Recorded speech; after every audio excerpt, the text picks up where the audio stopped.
Hey, y'all. Welcome to episode 269 of Consignment Chats, where we're already off the rails. No, seriously, episode 269, y'all. Today we're giggling right now because we can't tell you why. But anyway, we can't tell you why, but we have fun together. We have a very serious episode, but we're starting off clearly not serious. Today we're going to break down the best reselling platforms for 2026. We're going to break them down individually, and then we're going to talk about how you should implement those. If Samantha can pull it together. Oh my gosh. This is a serious episode. Samantha's got church giggles. If you are listening on podcast, I wish you would go over to YouTube because her face is as red as a stop sign right now. Like candy apple red. Candy apple. I don't know if she's breathing, but anyway. So we want to break this down for you. And then we also want to talk about the fact that a lot of people will ask, like, what's the best platform? And it's not always about what is the best platform, but it's about what is the best platform for the way you run your business, not the way I run my business. Or Samantha, you here with us now, girly? I'm here. Okay. Yep. Or the way Samantha runs. Fun and laughter is important. It is important. Put it there. Like we talk about serious stuff, but like, oh my Lord, it's really fun. All right, but go ahead. Anyway, this is what we're going to do, y'all. This is what we're going to do. We're going to break them down, and then we're going to talk about the different platforms, and then we're going to talk about how to figure out which platform is the best for your business. And so I have some graphics to share because it's the way we roll. So we're going to start. Do you guys have anything else to talk about or say in part of this before we start breaking down these platforms? No, I'm excited. I mean, people ask us this question all the time. Like, ask this question all the time. Where am I going to sell? What should I do? And the answer is, the decision is easy once you have this information, but it's a little more complicated than you would think. You have lots of options, but we want to make sure you're choosing the right one for your business. And they all offer different things that fit with different businesses. That's why we wanted to take the time to kind of break it down so you can think a little deeper on it. Yeah. Yep. That's how we roll. All right. We're going to start with, we always tell people in past episodes, I'm sure if you listen to us, you've heard it 1,000 times. We strongly believe eBay first. That is our thing. We strongly believe eBay first for many reasons. So we're going to start with eBay. That's going to be the first one we focus on. So here we have a breakdown of eBay, and we're going to do our best to talk this out for our podcast listeners who cannot see the images that are created. And I don't want to be the only one talking. So girls, take it over. Best for eBay. All right. So that is my number. That is my number one seller. I sell on other platforms, but eBay is my number one. That is where I put my focus. Why do I put my focus there? Because I have a lot of long tail inventory, right? Stuff that's not a quick flip, stuff that's collectible, hard goods, things like that. I like that. Some weird niche items. Yeah, got those too. Yeah, so that's where I put the majority of my focus, and that's where the majority of my income comes from. I believe it was 80 some percent last year. Yeah. Gotcha. Nice. All right, so we did have an episode on eBay stores. I'm just going to throw that there, Samantha.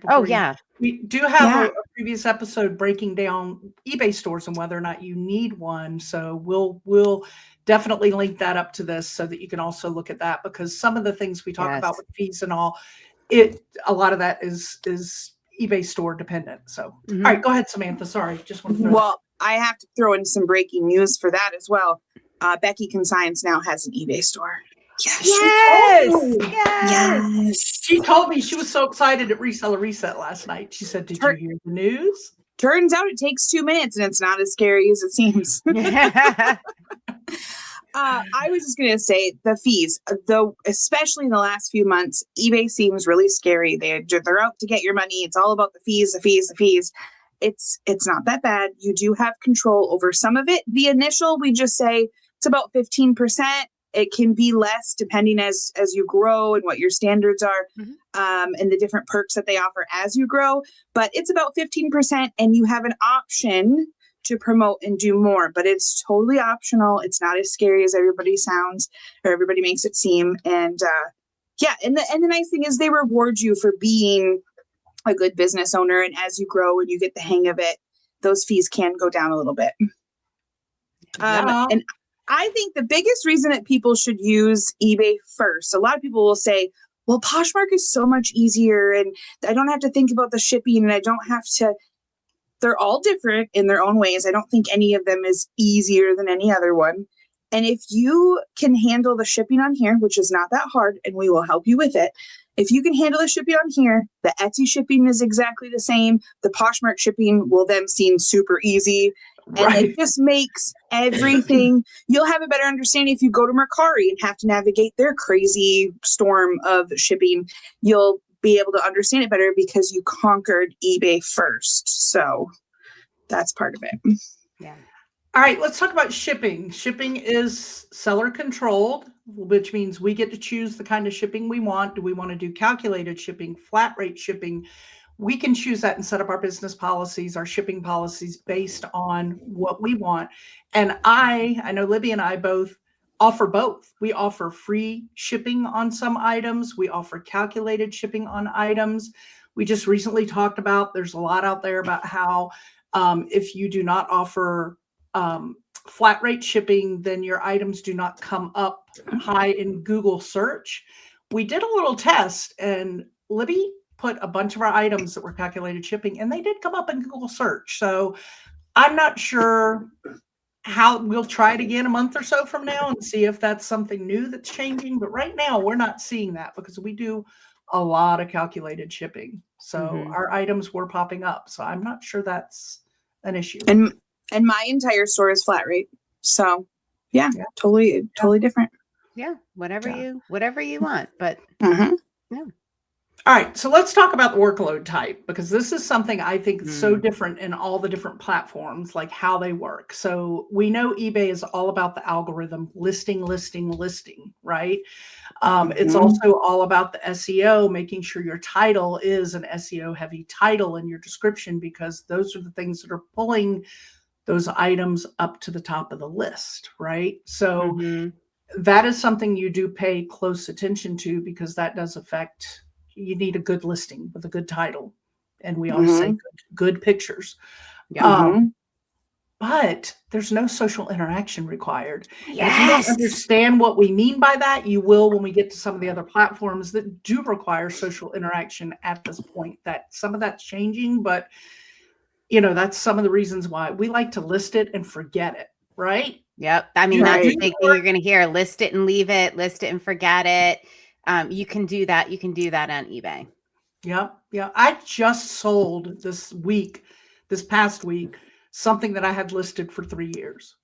3 years. Nick was like, oh, this is an oldie but goodie. And I'm like, how can you tell? I wasn't looking at it. He goes, the photography. I'm like, oh, it's an old photo. So see, I know a lot of people will update their listings and redo their listings, delist, relist, whatever, clean them up. I have not done that. I've talked about doing it, but I have too many other things at the top of my list that are more important. And when I am still every couple of weeks selling something that's been on eBay for 3 years, I'm okay. I didn't take the time to redo that listing and just let it sit. I got other stuff. I sell old items almost every day that are 5+ years old. Almost every day. Yeah. One of them. That's why we really believe list it and forget it. List it and forget it. If you have like a very forward moving, busy business, this is great. Like we have consignments coming in all day, every day, right? Like we just want to just keep moving forward. Like once it's listed, we do our best. And then, but if your business model is different, you can go back and revise and maybe have limited storage. You want to cap it at so many items. There are reasons that you can go back and do that. There are good reasons to do it. There are people that do it and the reasons are very good. For us, it doesn't fit our business model. Even though I think about it all the time, I'm not doing it yet. One day I will say that no matter which platform you choose, whether it has social interaction, whether it is listing heavy, whether it is, there's one clear, similar thing in all of them, and that is consistency. And that is what resellers hate to hear, that you do need to be consistent, whether it's daily or weekly with your listings, whether it's daily or weekly with your shares and your comments and whatever that platform is demanding of you. the more consistent you are and the more often you touch it and pay attention to it, the more it's going to reward you.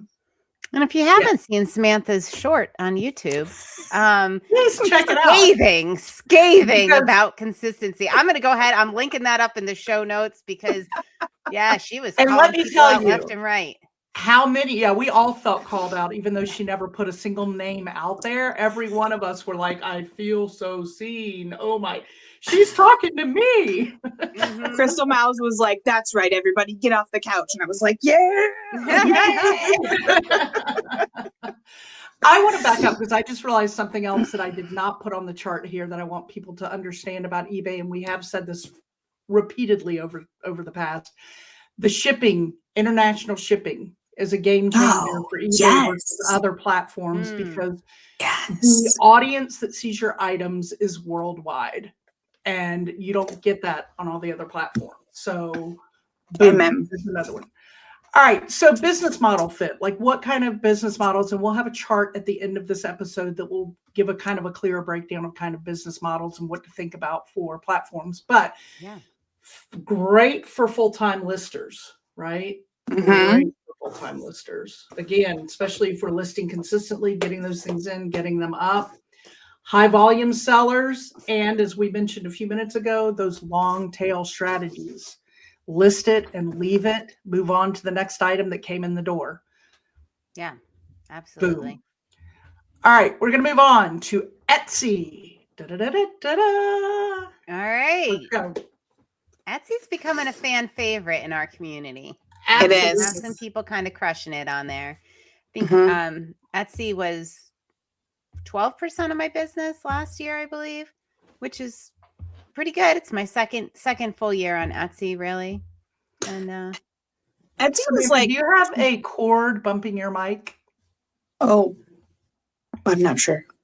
Anyway, just breaking in. I keep hearing a little thump, thump, thump. Yeah. Etsy was like 20 or 30% of mine because in the last quarter of the year, it was like neck and neck with eBay, sometimes even a little bit higher with the profit. So yeah, love me some Etsy. Yeah. Yes. What can we sell on Etsy? Yeah, Can't sell it all. I can't sell my brand new Ralph Lauren shirt that I just got. No. No. All right. No. It's gotta be. So vintage niches, y'all. It's great for vintage. In fact, since Etsy's been so good for us, now when I go sourcing, a lot of times I mentally am sourcing for Etsy, which I've never done before. But I thought, oh, here's an Etsy item. Oh, here's an Etsy item. I am like thinking Etsy on the brain for two reasons. One, because I love to find the adorable, cool, unique vintage items. But then I love to build my Etsy store because it's doing so well. So vintage niches for sure need to be on Etsy. Handmade, right? That's what they do. They want vintage. They want handmade. There are a lot of good handmade. And that doesn't mean that you have to be the creator. Go ahead. Right. That's exactly what I was going to say. It doesn't mean it has to be something you made. It could be something someone else made. But the other part of this is if you're making custom items, like Etsy's your place. Etsy's your place. Let's say you're making like custom birthday cards or custom jewelry. You can that whole customization market is Etsy is the best. Maybe you're an upcycler who loves to get the batches of lace and fabric that those of us everything resellers will sell, or broken jewelry pieces, and then you create ornaments or other jewelry out of it, like our friend Dawn does, right? That what a great, this is the place to put those items. This is it. Craft supplies. Yep. Yeah. So and vintage, I should just say there's so many things out there of what vintage is. And on Etsy specifically, and the standard I use for everywhere is it's anything that's 20 years old or older. So which doesn't really seem that old when you start thinking about it. It does not. I know. It's a little scary. So that's the stuff that you can put on there. So if that's Etsy standard for vintage, does that make me antique? Maria is almost vintage, guys. All of our children will be vintage in a couple years. No, my kids are all vintage. Yeah, I know you're all vintage, but all 10 of our children. Yeah, all 2 of them. It just sounded like I had a lot of kids there for a second. Right. There's 2 of them. There's only 2. All right, break down the fees for us. So the listing fees, you get a 20% listing fee on each item that you list in there, and that renews every 4 months. And it is not as scary as everybody thinks. I regularly look at the numbers. They give you a great dashboard and stuff to look at all these fees and see what the breakdown is. And it's really easy to stay ahead of it. Some people set a cap. They're like, I'm only going to list X amount of items each time because I have this budget or whatever. And some people like me, I just list everything I can over there and it all makes up for it. But there is that per listing fee every 4 months as they renew. And then there's transaction fees, 6.5%, a 3% processing fee. And then if you do the offsite ads and opt into it, you do not have to. Then there's extra fees for those as well. I have went back and forth on opting in, and then I'll sell something crazy. And I'm like, oh my God, I can't believe I paid so many fees. And then I shut it off. And then I'm like, crap, that was actually really working and the fees weren't that bad. And so there are lots of options on there. And in the grand scheme of things, it really doesn't have that many fees per transaction unless you dive into all the different offsite options. Yeah. And I'm curious. I've never done that, like a cap on the listing fee, but another technique, if you're worried about, the listing fees and how much you're spending on that, is you can like list, if it's your secondary platform, you can go ahead, list to eBay, maybe wait 2 weeks and then see if it sells and then list it on Etsy. So a lot of people have that like buffer time. I don't, I just put it all up there. I have seen, Etsy's one of those things. This is anecdotal, but the second I post something on Etsy, something else sells. Like it just seems very sensitive to, keeping it active, very much more so than any platform I've used. But yeah. So I don't worry about that listing fee because I figure if it's not listed, it's not going to sell. So I'd rather pay that 20 cents and see what happens. Absolutely. Yeah. I just got a cha-ching for some game parts that I just sold on Etsy. So yeah. Ooh, yeah. So let's keep talking about it. Let's bring it in. Get the mojo rolling. All right. So as Samantha mentioned earlier, shipping, Etsy is very much like eBay in shipping. So once you master one, it's easy to slide over to the other. You can do shipping policies on Etsy. It is managed by you, how you want to do that, just like eBay. Wonderful. There's also an international audience available, correct, through Etsy, which is not in my shipping notes. So it's a little more intimidating than the eBay one because eBay has this crazy program that just like takes care of everything for you. But I just started doing international on Etsy a couple months ago. And it's really not that bad. I'm sending 2 things out to different countries today on Etsy. I make way more international sales on Etsy than I actually do on eBay. So it works really well, and it's not that scary. We can help you with these things. Right? We got your back. All right, let's talk about the workload type here. You can brand your store, right? Get it branded with your look, which is good. That will help with repeat customers who start buying and get comfortable in your branding and feel that they trust and know you. So that is a good thing. It too is SEO required, and there's a place for tags in there that help. But you want to, just like with eBay, pay attention to your title, right? Pay attention to what you're putting in there for the SEO. And photography, if you go look on Etsy, I feel like by far the photography is so much more consistent through Etsy stores than if you go to eBay and take a look through eBay listings. I guess it's the artists and the niche people, like they really make sure their photography is on point. Again, let me hop up on my soapbox. That does not mean, please, that you have to go out and buy a professional photography setup. You do not.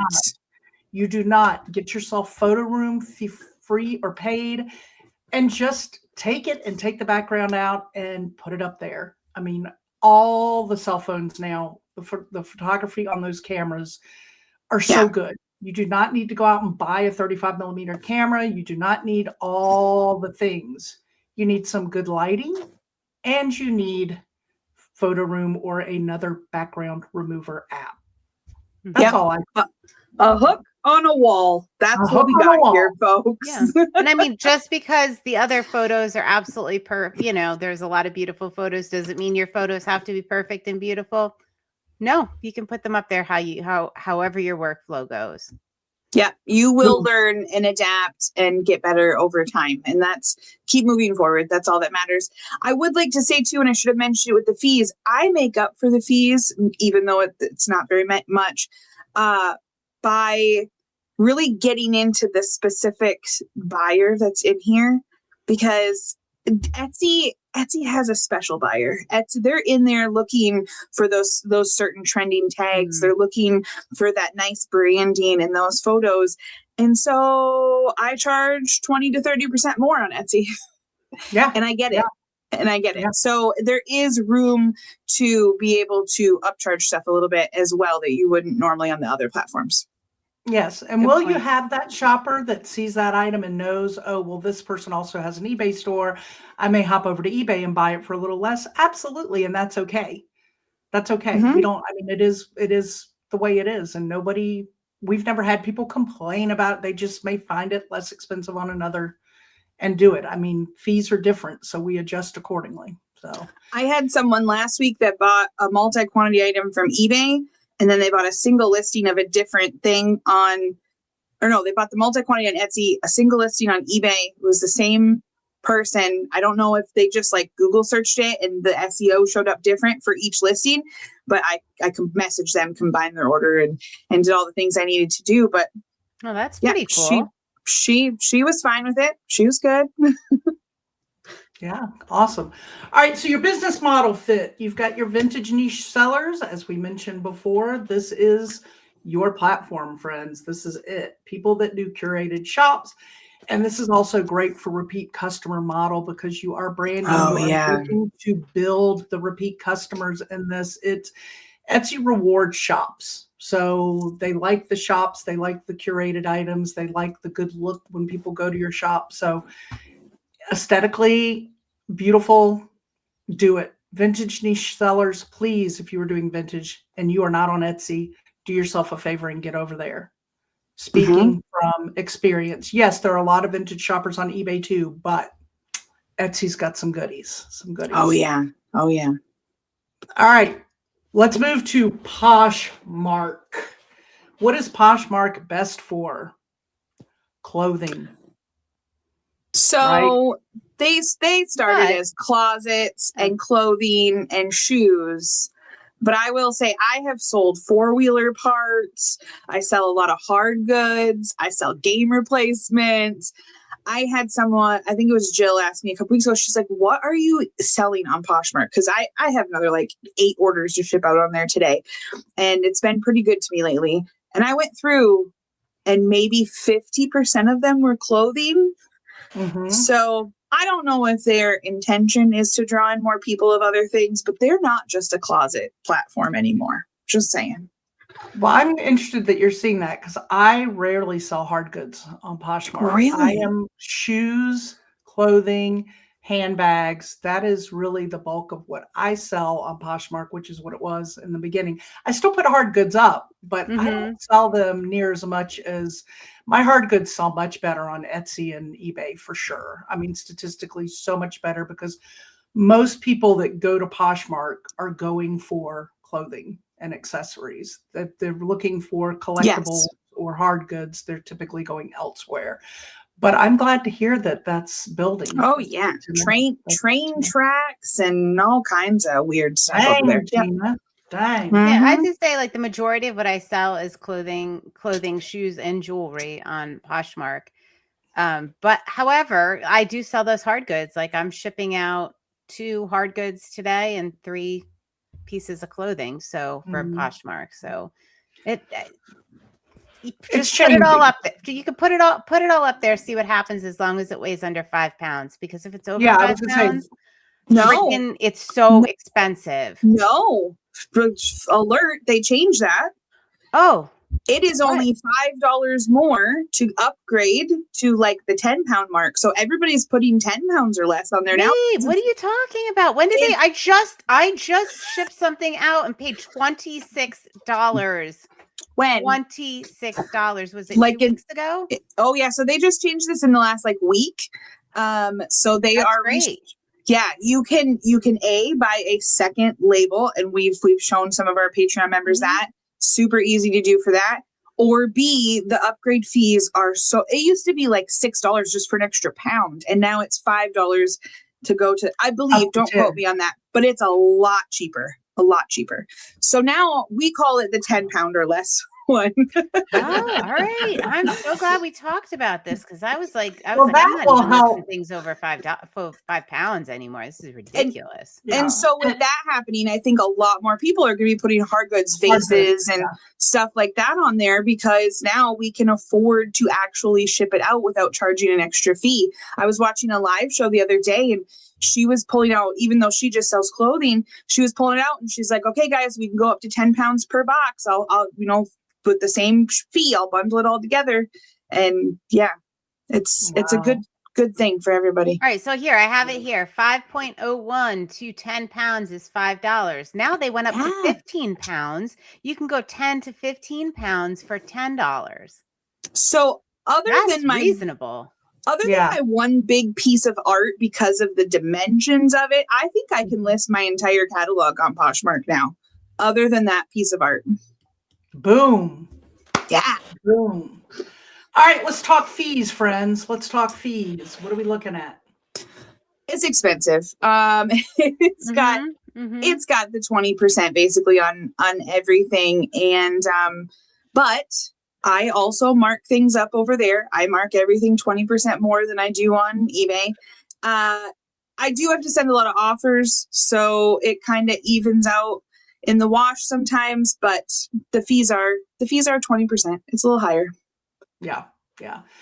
Shipping, easy peasy. I mean, so easy, but they send you the label, you print it out, you slap it on the box or the bag, and it's done. Like, easiest shipping system there is, I think.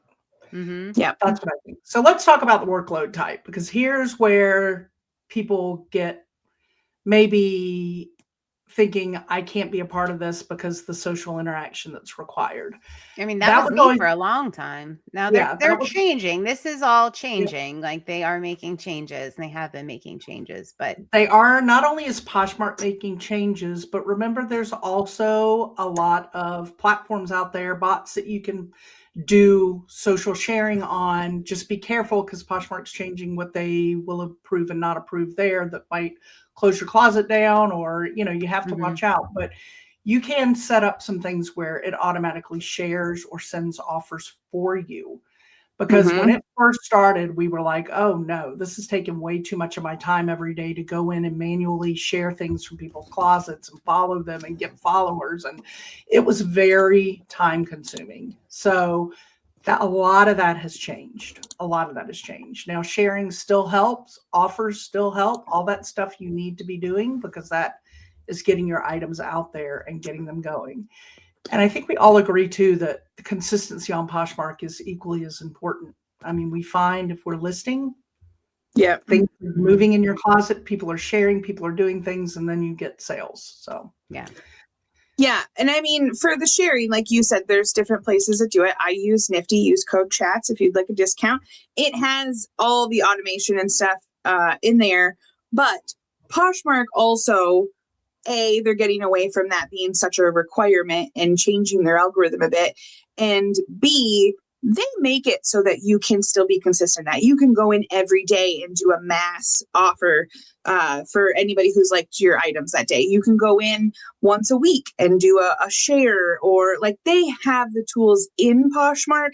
If the extra things are scaring you or intimidating you, they make it so that you can do things in there as well. So it's not as scary as it seems. But also use code chats for Nifty, because that works really well. And we'll say the same for Vendoo, because you can set it up. You can share in Vendoo? Yeah. Yes, you can share in Vendoo also, which we have code chats for that. Also code chats. Basically, if you're doing anything reselling wise, just like see if code chats works. And if it doesn't, then reach out to that company and be like, why aren't you working with consignment chats? Like, this is ridiculous. So. Right. What are you doing, man? What are you doing? All right. So this is the best business model fit for, as we mentioned before, initially clothing focused sellers, boutique item sellers, people who are thinking of going to your local boutique for jewelry, clothes, shoes. I still think this is the best one to add on for that. I mean, yes, we're talking about now the building of the hard goods, but I still think people think Poshmark as the closets. And that is, Oh yeah. if you're doing clothing and looking to add a secondary, easy peasy platform, Poshmark Yeah. would be the one. I think that's where I sell like all my purses pretty much. Personally, when I'm looking for clothing, I go to Poshmark. When I'm looking for a new face wash or to replenish my Olaplex or hair shampoo or stuff, I go to Poshmark. Like they are very still niche focused for some things. Yeah. Yeah. And the bundle-based selling, but didn't talk about that on the other platform. There's always the option for bundles, but I think bundles are talked about and used more in Poshmark. I think, like Samantha was saying, you're going shopping for your clothing, you get into somebody's closet, they have a size medium, and the style seems to be what you like. You go through and you can do bundle offers to somebody. In fact, is it Vendu that will offer maybe I'm thinking this wrong, offer bundle to people. I know Nifty does. Yeah, so you can now set up bundle offers where somebody will do that and it offers bundle offers to people, which I know, Libby, you had people bite on those bundles offers before. I have not. I've had people question. I don't even know what this is yet because I think these are fairly new features, but it's still a great thing to have that option. For sure. Yeah, I get people, but you know what? The other thing is if like bundles, like how people are shopping. So consignment, it may not be a good fit for bundles, right? Because like our stuff is all sizes, all, whatever. The times I get bundles are generally like, I'm going to use LuLaRoe leggings. Like I have LuLaRoe leggings in a specific size, specific, color range. That's when people are using the bundles is generally for things like that. Or they find a matching bracelet for the LuLaRoe leggings. Right. So I will say a downside to Poshmark and a plus for the other platforms, or at least the ones we've talked about already, is multi-quantity listings. Etsy and eBay make it very easy for buyers to see this person has 3 of these or 10 of these or 3 have sold and there's only 4 left. Like they make that all very easy. People can bundle. You can set up, different discounts and things based on that. Poshmark, and I just did a video on our Consignment Chats channel. Poshmark is terrible with multi-quantity listings. It will only show you that there's one, they will buy it, and then if they go back to your closet, they can see that there's more. Even in a live show, they can only see that there's one, and then once they buy it, it comes back, and people are like, "Oh, there's more than one." So yeah, I did a video on how I went around that and ended up selling all of my multi-quantity listing on Poshmark, but it is a bit of a downside. I gotta see that because that's something like I had a couple months ago. I had a lady, I had 6 teacup and saucer sets. Got them each individually. Oh yeah. Yeah. Well, this one, I messaged the person and let them know that I had multiples, and I ended up canceling their initial sale and just creating a whole new listing. Oh, yeah. Yeah. Okay. Yeah. That's good. Yeah. So that is a bit of a downside. Oh, thanks. So smart. You're so smart. All right. Now, y'all going to have to talk about this. We're moving on to Mercari. I do not and have never sold on Mercari. There's what I have to say. But I do know. Let's break it down, those that have messed around on Mercari. Yeah. Right. Go for it, Libby. Yeah. Bottom dollar prices, fast flips, low reach. I do not sell on Mercari anymore. The shipping labels are a pain to print. Yeah, just not. All right. I got really nothing awesome to say about Mercari. That's why I wanted her to start. She's like, I tried it. It's terrible. Samantha, bring us back up here. There has to be some positive. Come on. All right, I will start with the caveat that I stopped selling on Mercari. Nifty does support it, but I chose not to do it. It is good for fast flips, bread and butter stuff. It's a very basic. it's like the Temu of platforms for some things. Oh, I like And- that. Yeah.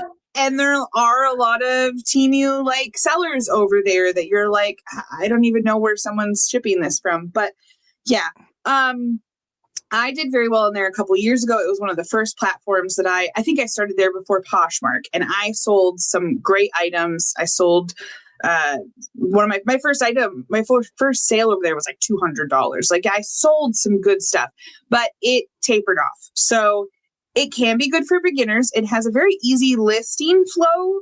But just know that you're not going to get a lot of money. It is a race for the bottom over there. They do have a 10% with the seller fees. Buyers pay protection fee. There's a lot of fees that they keep changing and adding. They just changed their shipping. So I heard it's better, but it's only a couple days into it. And now you have to go and change every single one of your listings. So it still sounds very hard, but they do have options. I did free shipping over there. There are many options. It's just a little difficult to understand. And it's clunky. Like it It's doesn't always work the clunky. way it's supposed. Does like not. You just select one thing and another thing happens with the I shipping. literally offered free shipping so that it would stop glitching and I wouldn't have to worry about all the other shipping options not working. Like should have been a red flag from the beginning. I feel like Mercari is a lot of red flags, but there are people that kind of like to sell over there, I think. Well, I think this is for me. I think if you're gonna branch into Mercari, think of that as maybe your clearance section, your yard sale section. Yes. I'm gonna get this stuff out of here for bottom dollar, because I think that's really what it's for serious resellers. Yeah. Who are part-time serious or full-time serious. It might be a great clearance bottom dollar place to get some of those older items that maybe you're not somebody who has the storage space to list it and leave it like we do. Although my husband would debate if we have the storage space. In my mind, we can store it everywhere, but he probably would say otherwise. I think that's maybe a good purpose for Mercari. So sorry, Mercari, we're going to move on because clearly we are not lifting you up today. So we're just going to move on with Mercari. All right, Depop. All right, I think Depop is good for your. I'm going to tell you this. If you've listened to our episodes, you've heard me talk about Depop. Younger buyers are on Depop. Trust me. Yeah, bro. Yeah. You'll get it in the first few messages that you get about something. So if you are somebody who likes to sell to younger buyers, you like the trendy fashions, the streetwear, that kind of thing, Depop is your place to be. I am not a fan of Depop. However, I got to throw this out there. My husband did inform me last night that we have sold and shipped 5 items to Depop in February.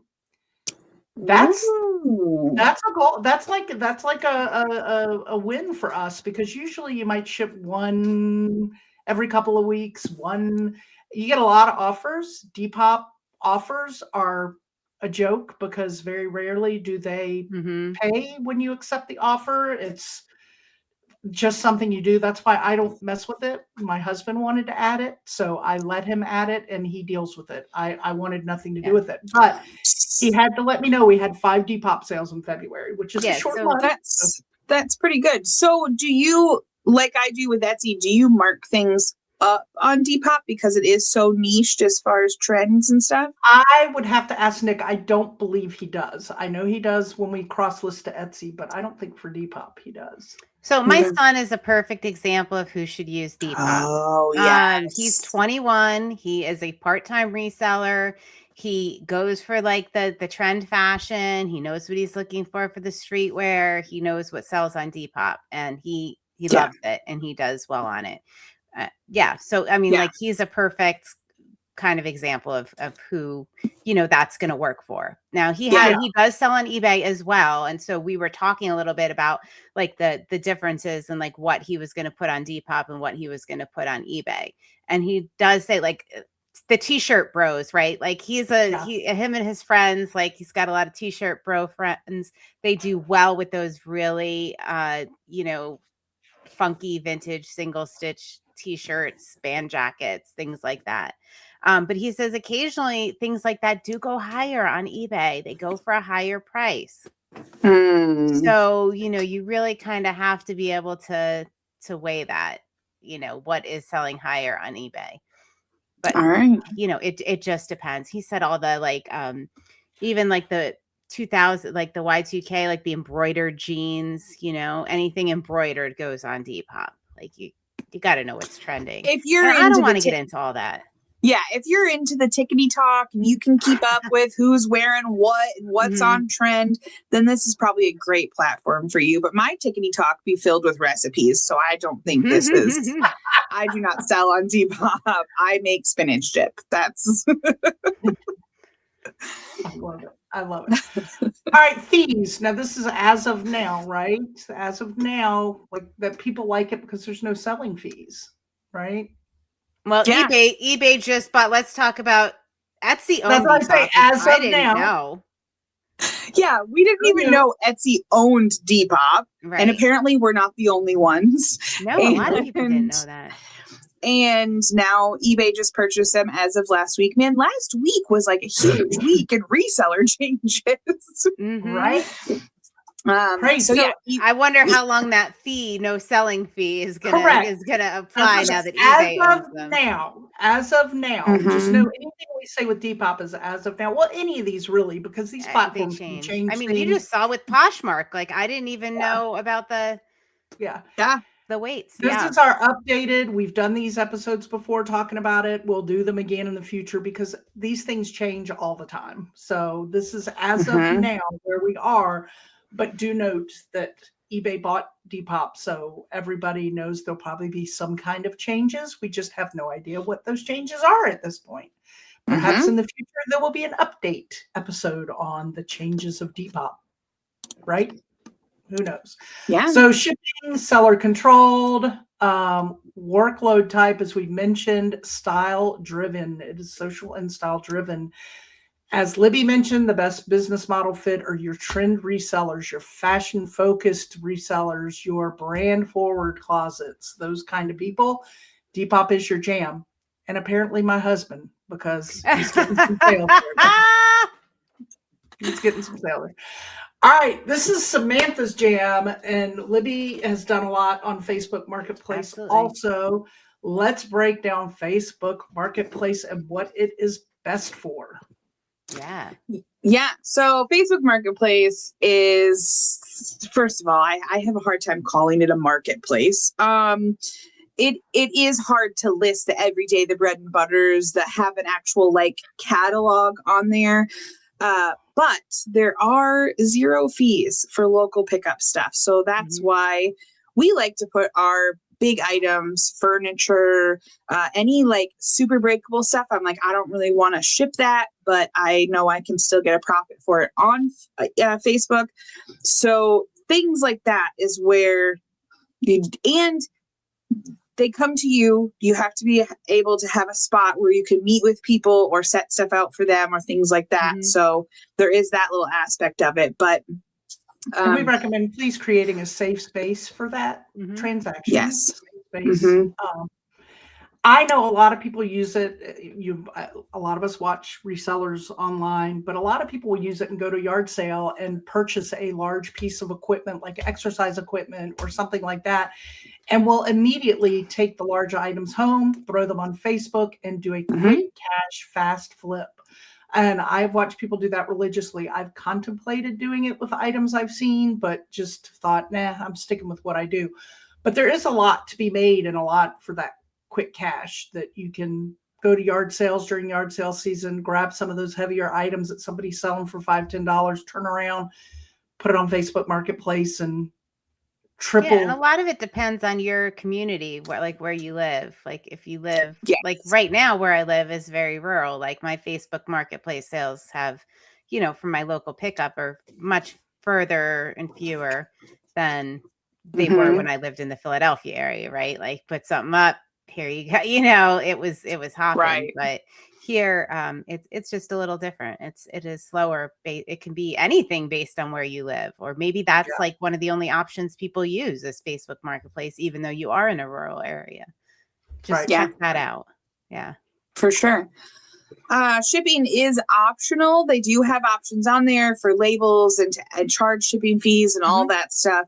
However, I've had stuff listed on there. I probably have a bunch of stuff on there that I actually has sold elsewhere and I need to remove.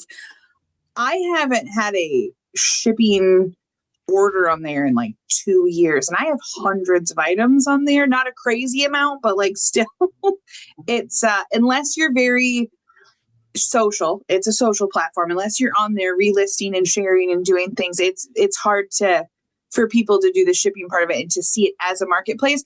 But it is nice because I do have regular people in like Wisconsin or neighboring states, and they can go on there and use that part as an option as well. Yeah. See, I did away with the face. So they took it away for a while, right? I mean, I crushed it. I guess it was 2022, maybe 22 and 23. I feel like we were, we were doing like good. Like thousands of items I shipped on Facebook. Like it was on fire. Yeah. And then they took away the shipping. Like it gradually became more complicated, and then they took it away for a while. I never added it back in because it just seems like nobody's really doing shipping on Facebook. Like it's stuck in that kind of local pickup, which is great. I mean, it has its place. Yeah, they really were the pioneers for live selling and getting people to do all that during COVID and setting that model up, but then they fizzled out with it and didn't go any farther. So now live selling wise, there's many other platforms and places, and this is definitely for the local pickup.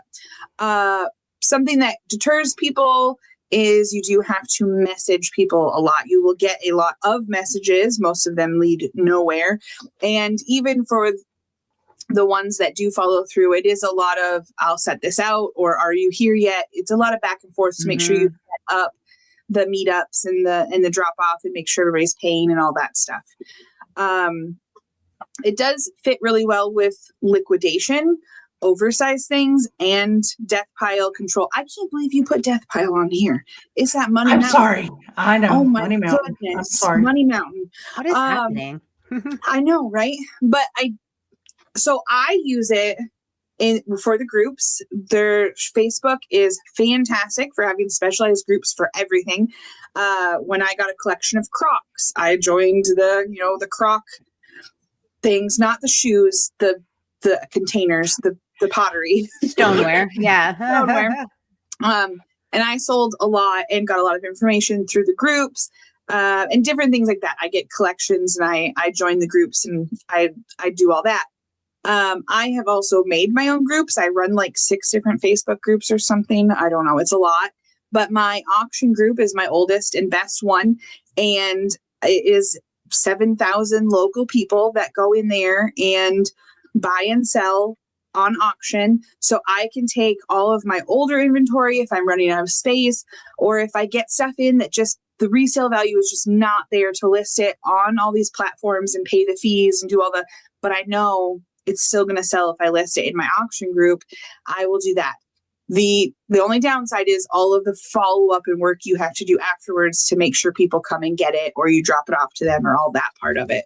But it is really good for liquidation, and it is a huge part of my business model. When I get in consignment and stuff, I'm not worried about what they're bringing me as far as brands and resale value and all that, because I have a pile that's donate, I have a pile that's Facebook auction, and then I have a pile that's online, eBay, all that. So it really helps me sort and organize and still get profit out of that stuff that most people wouldn't worry about selling. And I'm going to link up that Facebook auction video as well. Yes. All right. We got a lot of links happening. A lot of links. All right. Let's do the final one that we have on this one. There are other platforms out there, but we narrowed it down to some of the largest used is what we did. So Shopify. Let's talk about Shopify, because people like to sell on Shopify. Who is that best for? People who want to build their brands, right? Yes. People who want to build a community and have repeat buyers where they can come in and see your curated items. You can build and do and scale as you wish on Shopify. And yeah, like for example, Shopify is the back end for Consignment for my business. That's the back end of our website. Like it's a Shopify website. People can go on our website and shop, but it's also, everything is in Shopify. But they can shop from our website. So I'm driving traffic to, I used to be driving traffic to my website and things like that. And so tell us about the fees, Libby.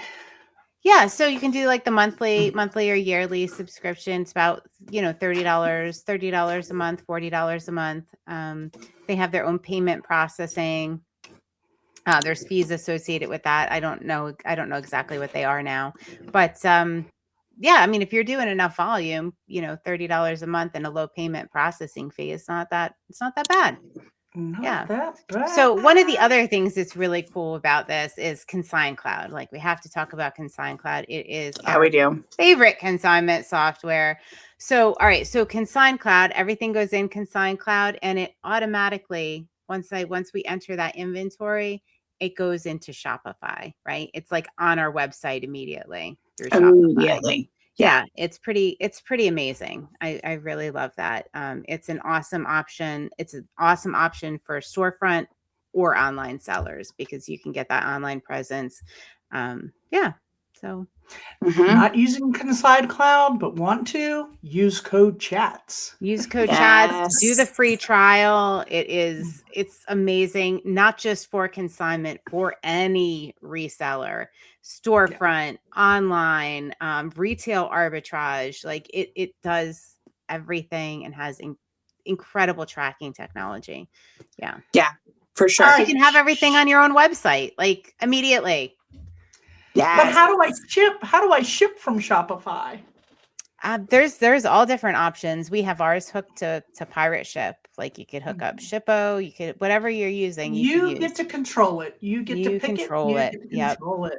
Yes. Yep. You can set up policies just like the other platforms and make sure that they're paying what you want them to pay.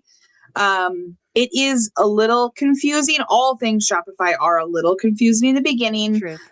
But once you have it set up, which again, we can help you with, once you have it set up and it is in place, it's very automated. Once that initial build is done and your initial policies are in there, everything after that is pretty easy to just filter in and kind of set it and forget it. It does require a lot of driving traffic. So yes, that was the one I wanted to talk about. Yeah, it's great for like brick and mortar stores that are going to post to social media a lot and filter people into their website. When I make sales on Facebook, I then would send them a thing and say, go to sortingwithsamantha.com and I'll bundle any items that you pick out from my website and all that kind of stuff. So it does. There's not a lot of sales that you're going to get unless you're driving traffic and pointing people to your website. But it is a great companion and connector for a lot of sites and in conjunction with other things that you may be doing in your reselling business. It also has pages that you can set up because it is a website platform as well. So it does also have pages you can set up for consignment drop-off schedules. I put all my terms on there. You can put other things that you're doing, direct them to other platforms, all that stuff. You can fully customize their free templates and make it work for you in many different ways. I know Jason Santee Swapper, I don't think he uses Shopify right now, but on his website, he then tells people about what he does in his collections and drives traffic to that as far as like, if you have things like this, reach out to me. And you can make so many other connections other than sales by using something like Shopify. And there are a million apps for Shopify. Well, maybe not a million. There's a lot of apps for Shopify, like add-ons, like we did our live selling, like our live selling platform is an app on Shopify. You can get ones that, move your inventory to eBay. You can, there's a million different options. So it's not just like Shopify. It's like you can get apps and do all sorts of add-ons that you're all kinds of things. Yeah. So business model fit. This is great for full-time sellers, people who create a lot of content. And it's also great for that community-based branding, which is what we talk about and how Libby and I used to really push Consignment when we were very active on social media and doing the live selling. It would drive a lot of people to the website. So, there's a little extra work in that than, say, listing something on eBay or Poshmark. But as you see, we all use it, and there's reasons why. I mean, we just talked about that. And who has a really good example of this where, and I'll link up this video too, but Melanie and Jill of Retail Therapist. Oh, they yes. do Lululemon, specifically Lululemon, what would you call it? Like wholesale and retail, like wholesale, and they have the whole website dedicated to that. It is Shopify. It is run through Shopify. So I'm going to link that up, the live show we did with them, to, if you want to see how they run their business. But that's a really good fit for them. Absolutely. Yeah. Love it. All right. I'm going to move on to a little graph here that will hopefully help people kind of think about like a recommendation chart. Like, what is your business model? And then think about what your anchor is going to be, meaning your main platform. Then once you've done that, what are you going to use as your next platform, your accelerator? And what are you going to do as your liquidation platform if you get to that point of needing to liquidate some items? So this kind of breaks it down. None of it is set in stone. It's just kind of a recommendation chart of how you might set up, sorry about that, how you might set that up. So full-time reseller, as we mentioned when we started, eBay.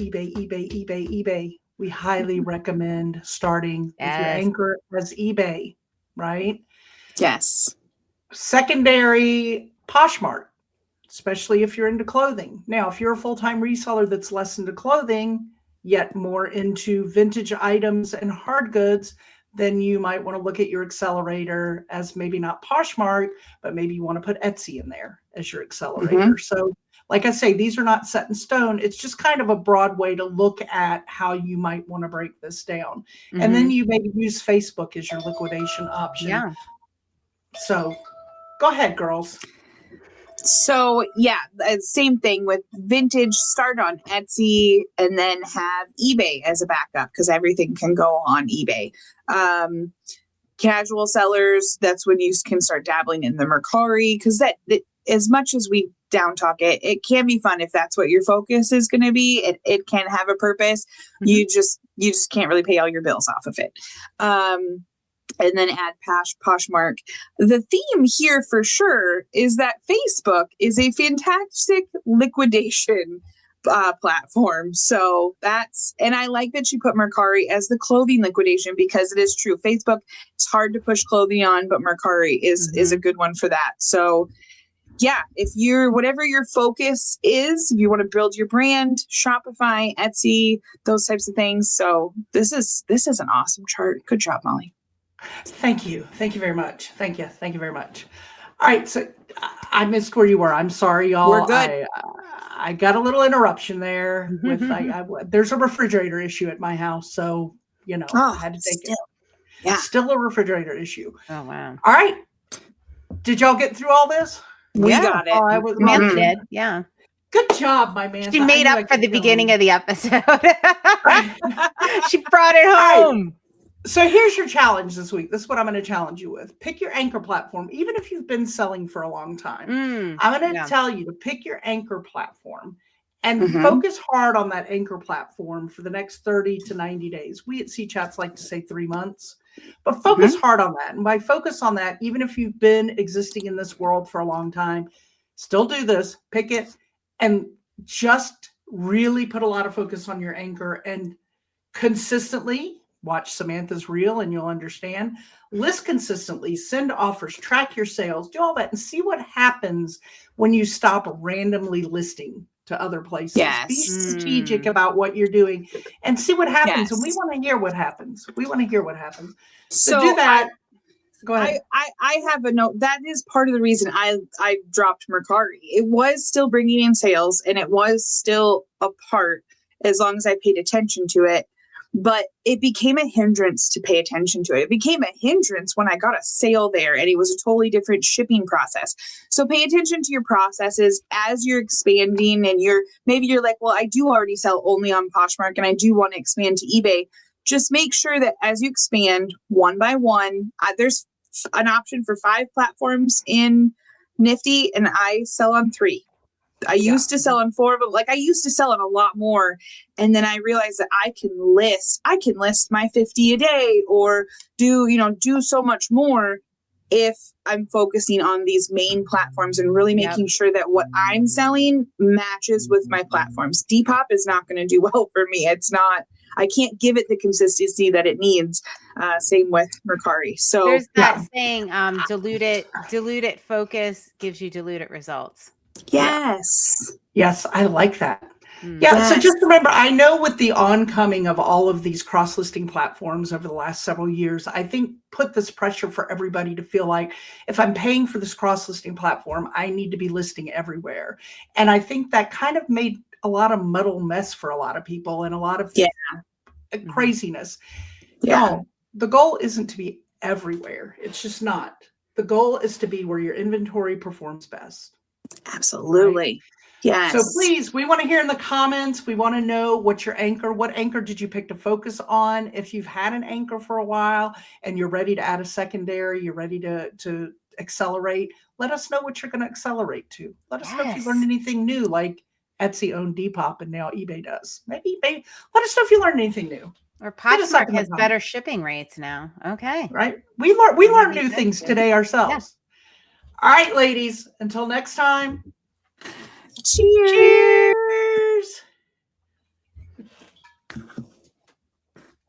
Oh, that has our faces. Oh.